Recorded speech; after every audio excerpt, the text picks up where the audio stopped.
Would anyone believe it if I told them that an evening in Oman could be just as hot as a Florida afternoon? I don't know. But I did spend 3.5 weeks in Oman. I'm an Arabic minor in college, and I got to spend a lot of that time taking language classes at a language school.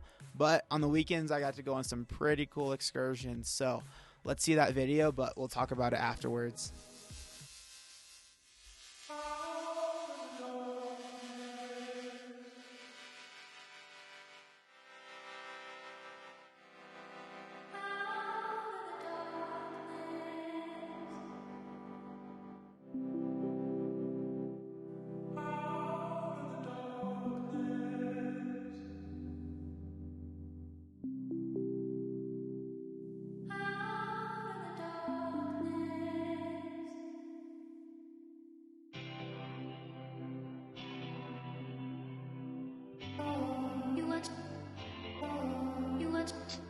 Don't know if something's gotta change.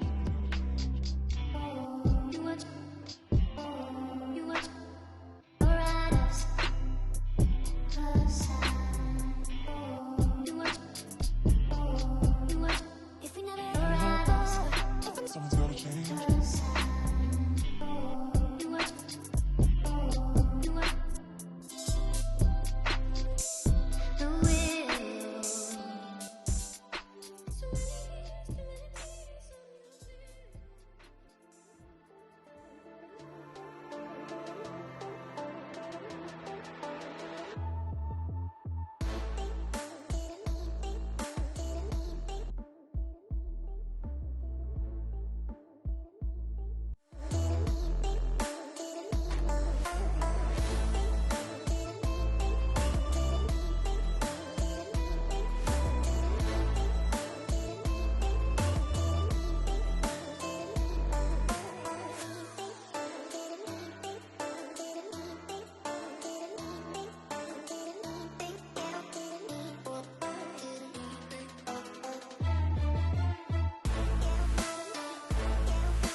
That was a fun time. Let's talk about the program I went on, my experiences, and if you would want to go to Oman in the future. The program I went on is called Cadet Summer Language Immersion Program. It's a program at the United States Air Force Academy. I'm an Arabic minor, and I applied to this program, and I was selected to go to Muscat, Oman. And I learned Arabic at a language school for 5 times a week for at least 4 hours a day. On the weekends, I got to go on some pretty cool excursions. It's a hard time, honestly, like trying to learn a different language for so many hours in a day, for so many days in a row. I felt like I was pretty bad at it, honestly, but that wasn't the point. It was just trying to learn it. It's kind of eye-opening to see how other people from other countries try and learn English, and just trying to see the struggles of learning a new language, because there's so many people around the world that know English. Like, I could have gone this whole trip just speaking English. You know, there's the Arabic population in Oman. There's also a large Bangladeshi population that I don't think a lot of them speak Arabic. And so, like, I'd walk up to a cashier or something at a store, and if they're Bangladeshi, maybe I'll try and speak Arabic, and they talk back in English. And some of them don't, like I said, that some of them, a lot of them, it seems like, don't even know Arabic. So that was an interesting perspective when I was in Oman. But from a tourism perspective, it's very easy to get around, at least in Muscat. Even in other places, for the most part, you'll be fine, because most people seems like know at least a little bit of English. Also, from a cultural perspective, that's very different in Oman compared to America. You know, you go outside and a lot of people are wearing the same thing. I mean, obviously, there's like the normal clothes, but a lot of men would wear the distachia, which is the long white robe you'd see at the end of the video. There's other colors as well, but white is the main color that the men wear to work. And then I was also wearing the musar as well. That is something you could wear with the distachia, but most men at least wear the distachia, which is the long white robe, and a kuma, which is like a hat. And then you can also wear the musar over the kuma. And then the women typically wear an abaya with a hijab, which the color of both of these articles of clothing is black, but there's also other colors as well. But it's interesting to see the difference in modesty from one culture to another. And then also there's a difference in interactions. I would say it seems like the people in Oman are more reserved compared to Americans, at least in my experience and what I saw. But would you want to go to Oman?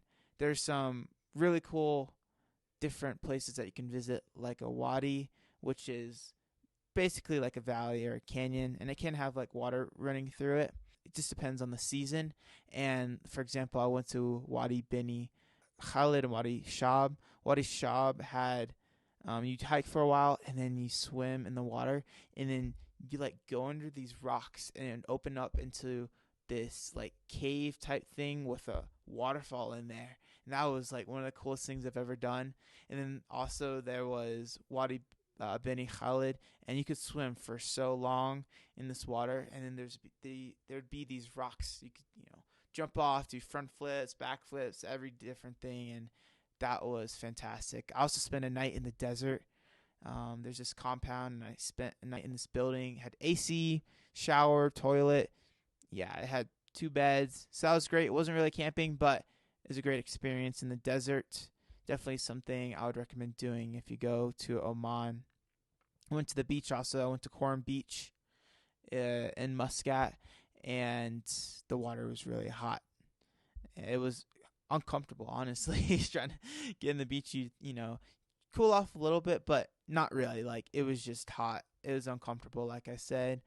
So that would definitely be one of the biggest things. Don't go to Oman in the summer. It's way too hot. It's in the 90s for the most part, but on top of the humidity and all the other factors, it felt like at least over 100, maybe even over 110, just depending on the day. And so, like, I'd go from my apartment to school, and, you start sweating, like 5-minute walk, and you start sweating just on the way to school, and you're like, oh my goodness. So it was a great time. Don't go to Oman in the summer. There's other cool places to visit other than just Muscat. I also got to go to Nizwa as well, which is the old capital of Oman. That was a great experience. From a tourism perspective, Oman seems to be a great place to visit. I felt fairly safe. It's easy to get around. You can hail a taxi, and it's not just a meter type of price. You can haggle down the price, and there's plenty of places to visit in Oman. It was great.